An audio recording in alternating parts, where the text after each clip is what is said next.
Russian President Vladimir Putin's best general.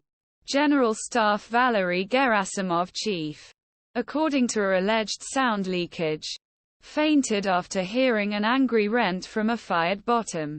The VCHKOGPU Telegram channel, which has close ties with Russian security forces, said that he received a leaked voice message containing the great General Ivan Popov, who commanded the 58th Combined Arms Army but was rejected in July.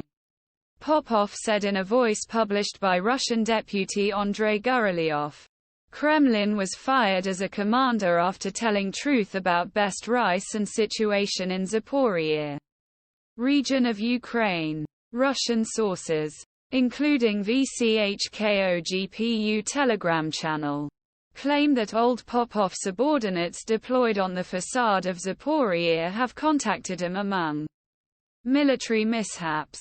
Central Russian President Vladimir Putin. On March 11, 2016 in Moscow, Minister of Arms and Defense Sergei Shoigu Armed Forces Valery Gerasimov is seen with the Chief of General Staff, officers of the 58th Army, who did not expect support from the new command and general personnel. Returned to former commanders Ivan Popov. In response, General Popov officials only called to stop the truth and report the truth. Popov released a 23-second voice recording, allegedly involving a conversation with Gerasimov before he was dismissed. In the record, Popov says to an unidentified person, "You and I are absolutely similar. This is just real. Especially when have soldiers behind you and suddenly have the lives of 1,000 people in your hand. If we're cowardly, then have looked at the eyes of my soldiers and officers, would have lost their face in the rest of my life, and then never forgive myself for this coward. I'm so bad that be fainted."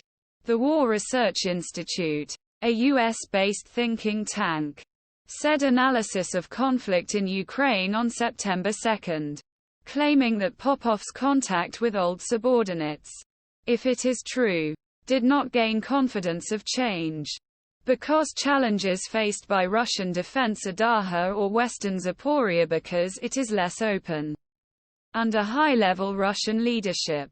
According to Russian officials, Gerasimov also faced harsh criticisms from the late Wagner Group chief Yevgeny Prigozhin, who was killed in a plane crash on August 23. Prigozhin accused Prigozhin, Gerasimov and Russian Defense Minister Sergei Shoigu for not being able to provide sufficient ammunition and support to his betrayal fighters for taking an operation get the city of Bakhmut in eastern Ukraine.